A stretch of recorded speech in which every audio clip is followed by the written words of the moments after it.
दोस्तों नमस्कार। स्वागत है आपका अपने YouTube channel low facts and talks पर।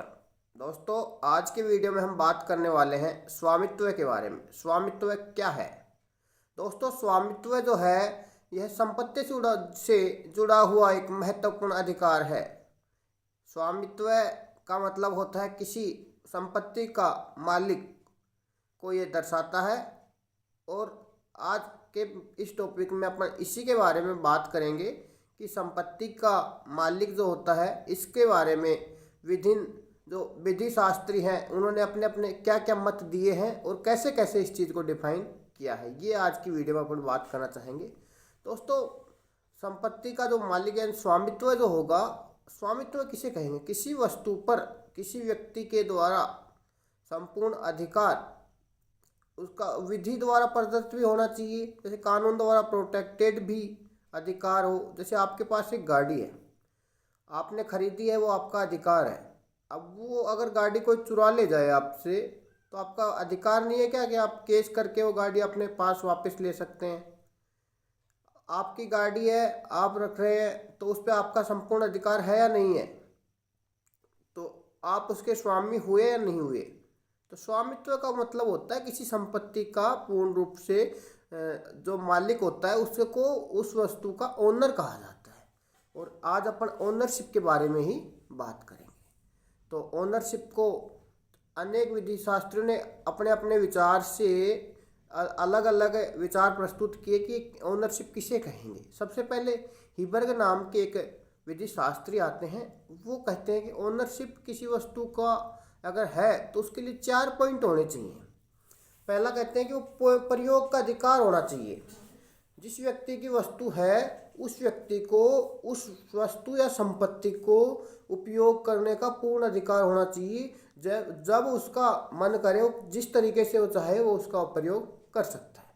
दूसरा, अन्य व्यक्तियों को अपवर्जित करने का अधिकार होना चाहिए कि भाई वो अपनी संपत्ति को चाहे तो किसी को लीज पे दे, चाहे किराए पे दे या फिर बेच सके, चाहे वो दान में दे, जो उसकी इच्छा हो वो करने का उसका अधिकार होना चाहिए। तीसरा, वस्तु के व्ययन का अधिकार कि वस्तु जो है उसको किसी भी प्रकार से वो अपने उपयोग में ले सकता है। और फोर्थ कहते हैं वस्तु को नष्ट करने का अधिकार कि भाई वस्तु को उस व्यक्ति के द्वारा जब मन करे वो अपनी वस्तु को डिस्पोज कर सकता है, ये अधिकार उसको होना चाहिए। अब डेनबर्ग कहते हैं, वो क्या कहते हैं, स्वामित्व का अधिकार मूर्त वस्तुओं पर सामान्य प्रभुत्व का अधिकार है।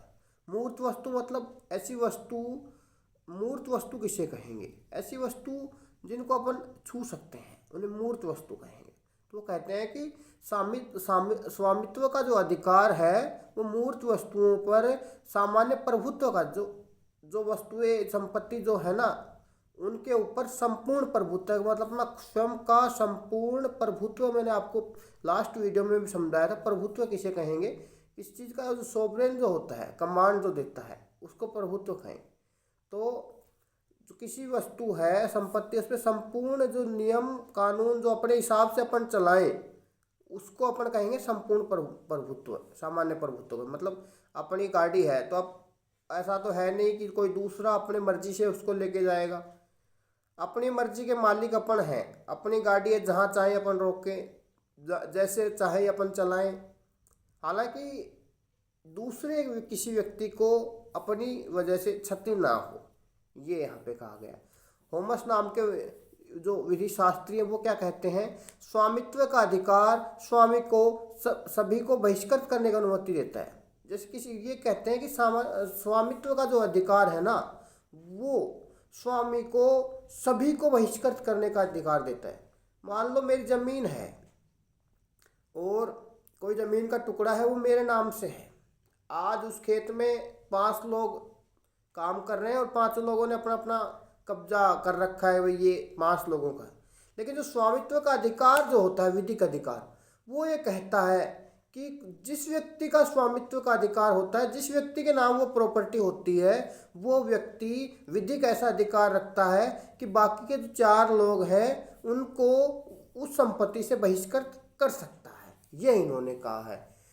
दूसरा, ऑस्टिन क्या कहते हैं? ऑस्टिन कहते हैं स्वामित्व है किसी वस्तु, निश्चित वस्तु का ऐसा अधिकार है जो उपयोग की दृष्टि से अनिश्चित, व्यय की दृष्टि से अनिर्बंधित, एक अवधि की दृष्टि से असीमित है। वो क्या कहते हैं कि उपयोग की दृष्टि से अनिश्चित मतलब व्यक्ति जब चाहे जैसे चाहे अपनी वस्तु का उपयोग कर सकता है। हालांकि वो कहते हैं कि इसकी वजह से इस तरीके से उपयोग नहीं कर सकता कि वस्तु का उपयोग करते समय किसी दूसरे व्यक्ति को क्षतिकारित हो। दूसरा वो कहते हैं व्यसन की दृष्टि से अनिर्बंधित, किसी वस्तु के स्वामी को यह अधिकार होता है, किसी वस्तु के स्वामी को यह अधिकार होता है कि वह उस वस्तु का मनचाहा व्ययन कर सकता है। वो चाहे तो उसे विक्रय कर सकता है, वो चाहे तो उसे दान दे सकता है, उसे बंधक रख सकता है, और अगर वह चाहे तो उस संपत्ति को जिस तरीके से चाहे वैसे ही यूज कर सकता है। तीसरा वो कहते हैं ऑस्टिन, अवधि की दृष्टि से असीमित मतलब स्वामी का एक शाश्वत अधिकार होता है कि जिसका कोई अंत नहीं होता है। जैसे मेरे नाम कोई प्रॉपर्टी है, कल को मैं मर जाता हूँ तो मेरी संपत्ति जो है मेरे जो वारिस हैं उनको जाएगी। तो अवधि की दृष्टि से कोई टाइम बाउंड नहीं होता है स्वामित्व में, ये इन्होंने कहा है। अब जो सामंड जो है वो क्या कहते हैं, सामंड कहते हैं किसी वस्तु का स्वामित्व, किसी वस्तु का स्वामित्व व्यक्ति और उस वस्तु के परस्पर संबंध का प्रतीक है। वो कहते हैं किसी वस्तु का जो स्वामित्व होता है वो उस वस्तु और व्यक्ति के बीच में एक परस्पर संबंध को प्रतीक होता है। भाई एक उन्होंने अलग वे में कहा कि जैसे कोई वस्तु है वो किसी के नाम है, किसी की है, तो उसका और उस व्यक्ति का एक संबंध बन जाता है कि ये मालिक है और ये वस्तु है, ये इन्होंने कहा है। बकलैंड क्या कहते हैं, स्वामित्व है किसी वस्तु के प्रति ऐसा अधिकार है जो उस वस्तु में निहित अन्य, क्या कहते हैं, स्वामित्व है किसी वस्तु के प्रति ऐसा अधिकार है जो उस वस्तु में निहित अन्य व्यक्तियों के अधिकारों को निकाल देने के बाद शेष बचता है। क्या कहा गया है, इन्होंने फिर से वही कहा है कि स्वामित्व जो है किसी वस्तु का ऐसे का अधिकार है जो उस वस्तु में निहित अन्य व्यक्तियों के अधिकारों को निकाल देने के बाद शेष बचता है। इन्होंने कहा जैसे कोई एक खेत है जिसके ऊपर 5 लोगों का नाम है, अब 5 लोगों के नाम में अपना भी नाम है। अब ये कहते हैं कि अपना जो स्वामित्व किसे कहेंगे, जैसे कोई खेत है, 5 लोग, 5 भाई है, 5 के नाम है। अब एक पर्टिकुलर आदमी अपना स्वामित्व को शो कर रहा है कि भाई मेरा स्वामित्व क्या है, तो उसके लिए उन्होंने कहा कि स्वामित्व जो है ना वो ऐसा अधिकार है जो अन्य जो व्यक्ति है उनके जो अधिकार थे उनको निकालने के बाद जो बचता है। 4 लोग और थे, मेरे 4 भाई थे, उनके अधिकार जो थे उनको निकाल दिया, इसका ये अधिकार इससे में ये आता है, इसके जो लास्ट में जो मेरा हिस्सा बचता है ना उसको अपन स्वामित्व कहेंगे।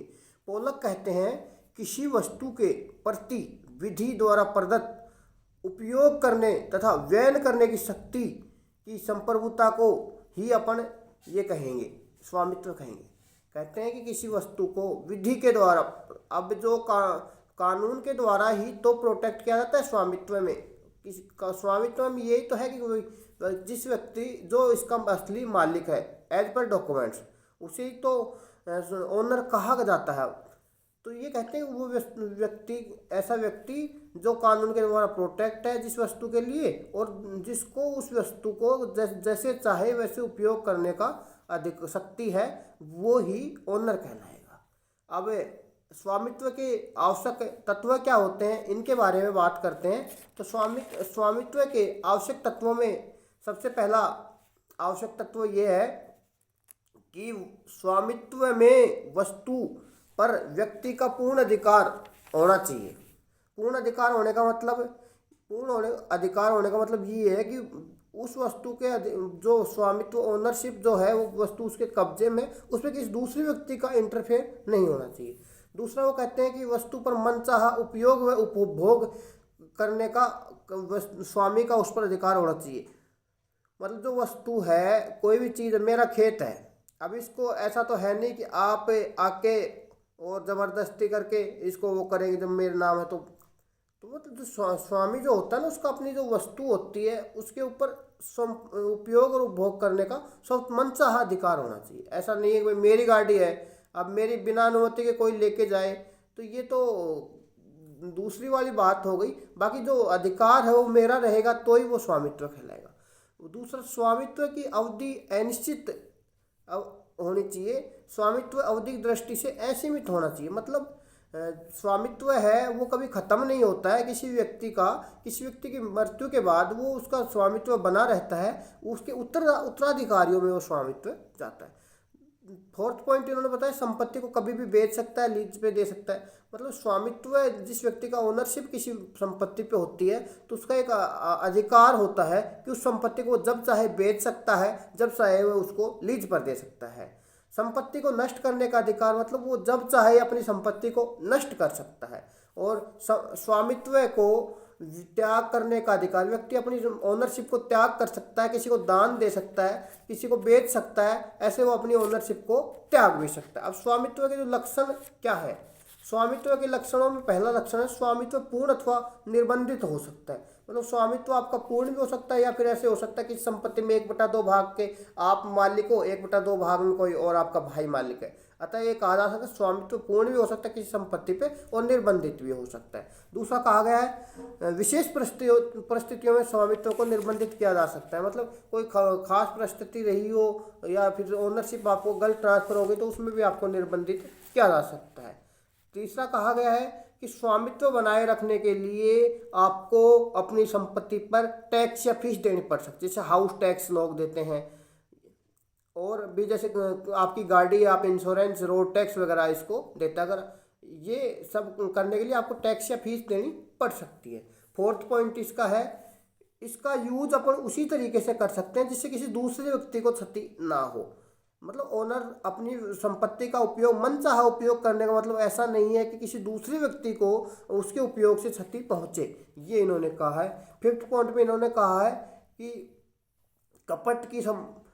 कपट से समर्पित कोई अपन व्यय नहीं कर सकते। मतलब अपनी संपत्ति को जो अपन किसी को दान में देते हैं, किसी के नाम करते हैं, बेचते हैं, तो कपट की दृष्टि से नहीं कर सकते हैं, ये इन्होंने कहा है। और लास्ट में पॉइंट कहा है कि मृत्यु अगर हो जाती है स्वामी की तो उसकी जो संपत्ति होती है उत्तराधिकारियों में बांट जाती है। ऐसा नहीं होता है कि किसी व्यक्ति की डेथ के बाद उसका जो उस वस्तु पर जो अधिकार होता है वो खत्म हो जाता है। तो इन्होंने यही कहा है कि मृत्यु के बाद भी व्यक्ति का अधिकार बना रहता है, संपत्ति पर ओनरशिप बनी रहती है, और वो उसकी जो ओनरशिप होती है वो उसके जो उत्तराधिकारी होते हैं उनमें वारिसों में बांट दी जाती है, ये इन्होंने कहा। तो आज का ये अपना एक छोटा सा टॉपिक था, ओनरशिप के बारे में अपन ने बात की। ओनरशिप क्या है और ओनरशिप के आवश्यक तत्व क्या हैं और ओनरशिप के लक्षण क्या हैं। दोस्तों धन्यवाद आप सभी का।